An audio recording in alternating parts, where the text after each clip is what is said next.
Halo semuanya, selamat datang kembali di Priseman. Masih bersama dengan saya Victor. Hari ini, saya akan membahas mengenai sebuah pertanyaan yang datang daripada seorang non-Kristen yang komen di dalam salah satu video saya, di mana dia berkata, ada kontradiksi di dalam ayat 2 Samuel 24 ayat 1 dan ayat 1 Tawarik 21 ayat 1, di mana menurut dia, di situ Tuhan salah berfirman, ataupun juga mungkin Alkitab yang salah atau bercacat. Argumen yang seru ya. Apakah benar ada kontradiksi di dalam kedua ayat ini? Nah, tapi sebelum kita mulai bahas, jangan lupa untuk tekan tombol subscribe dan juga nyalakan loncengnya ya, supaya kamu semua nggak ketinggalan video-video selanjutnya. So, langsung kita bahas. Pertama-tama, mari kita lihat terlebih dahulu kedua ayat yang dikatakan kontradiksi ini. Yang pertama, bisa kita temukan di dalam 2 Samuel 24 ayat pertama, di mana dikatakan, bangkitlah pula murka Tuhan terhadap orang Israel, yang menghasut Daud melawan mereka. Firman-Nya, pergilah, hitunglah orang Israel dan orang Yehuda.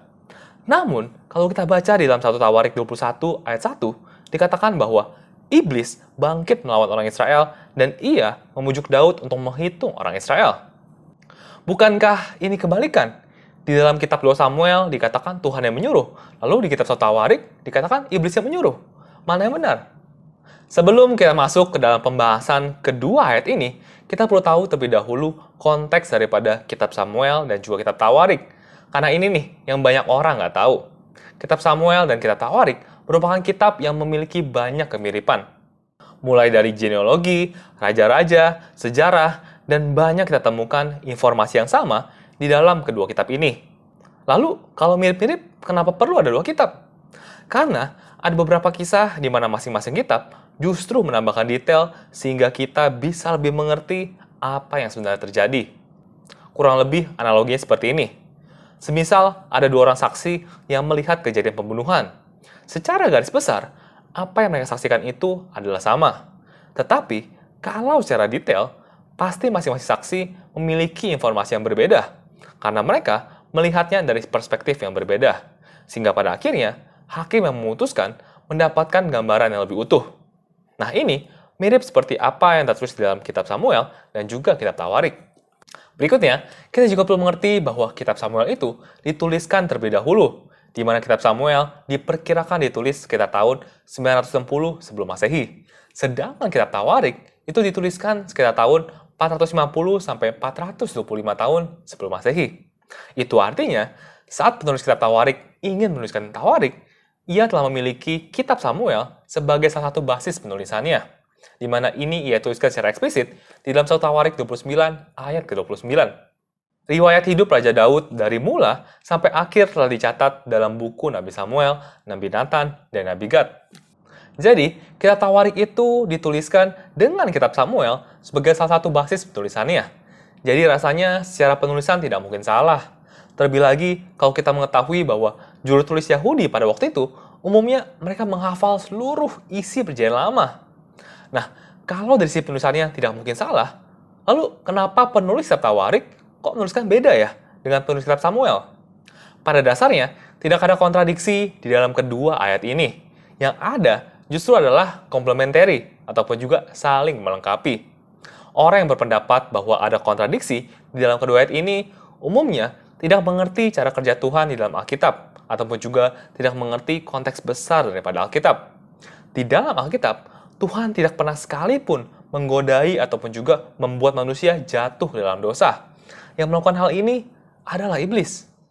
Di dalam Alkitab, kita melihat bahwa yang Tuhan lakukan umumnya hanyalah mengizinkan iblis mencobai manusia, ataupun melepaskan proteksinya pada manusia, tidak pernah menggoda manusia.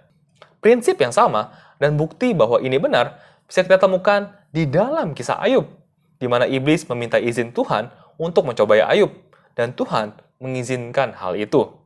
Dan kita melihat bagaimana iblis kemudian mencobai Ayub bertubi-tubi. Tapi menariknya, kalau kita baca di dalam Ayub 42 ayat ke-11, dikatakan seperti ini. Mereka menyatakan turut berduka cita dan menghibur dia oleh karena segala malapetaka yang telah ditimpakan Tuhan kepadanya. Di dalam ayat ini, mengidentifikasikan bahwa Tuhanlah yang memiliki kontrol tertinggi, walaupun pencobaan itu datangnya daripada si iblis. Nah ini sama persis dengan apa yang dialami oleh Daud, di mana yang mencobai Daud itu adalah si iblis, seperti yang tertulis di dalam kitab Tawarikh.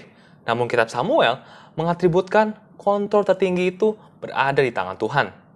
Dan kita juga perlu ingat bahwa sebenarnya Daud itu memiliki kehendak bebas untuk mau atau tidak jatuh dalam pencobaan iblis. Dan pada kasus ini, Daud pun jatuh dalam godaan iblis.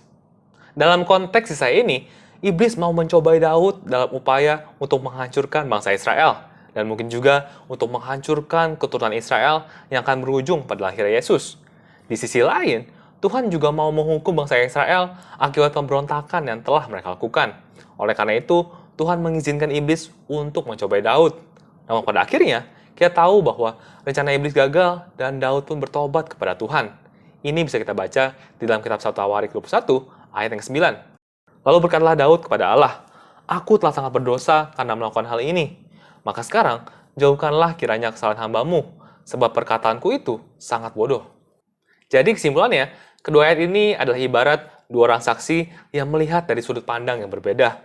Penulis kitab 2 Samuel, which is kemungkinan Nabi Nathan ataupun Nabi Gad, melihat dari perspektif di mana Tuhan yang memiliki kontrol atas segala sesuatunya. Sedangkan kitab 1 Tawarik, di mana kemungkinan penulisnya adalah Ezra, ingin menunjukkan rencana si iblis dan bagaimana Tuhan bisa menggunakannya sebagai instrumen untuk menghukum bangsa Israel. Cerita yang sama, namun dari perspektif yang berbeda.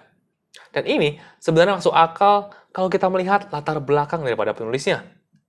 Nabi Nathan dan Nabi Gad adalah nabi yang memproklamasikan kekuasaan Tuhan atas manusia dan dapat menubuatkan hal-hal yang akan terjadi. Sedangkan Ezra adalah imam yang berpusat pada kekudusan Tuhan dan bagaimana Tuhan membenci dosa. Jadi intinya, sebenarnya kedua ayat ini saling melengkapi, di mana iblis bermaksud jahat untuk menjatuhkan Daud dan juga bangsa Israel. Namun sebaliknya, Tuhan justru menggunakan hal ini untuk membawa pertobatan kepada Daud dan juga bangsa Israel. Dan oleh karena itulah, Tuhan mengizinkan iblis untuk mencobai Daud. Oke guys, sekian dulu buat episode kali ini. Semoga episode kali ini bisa memberkati kalian semua ya. Thank you guys for watching. See you in the episode. Tuhan Yesus memberkati.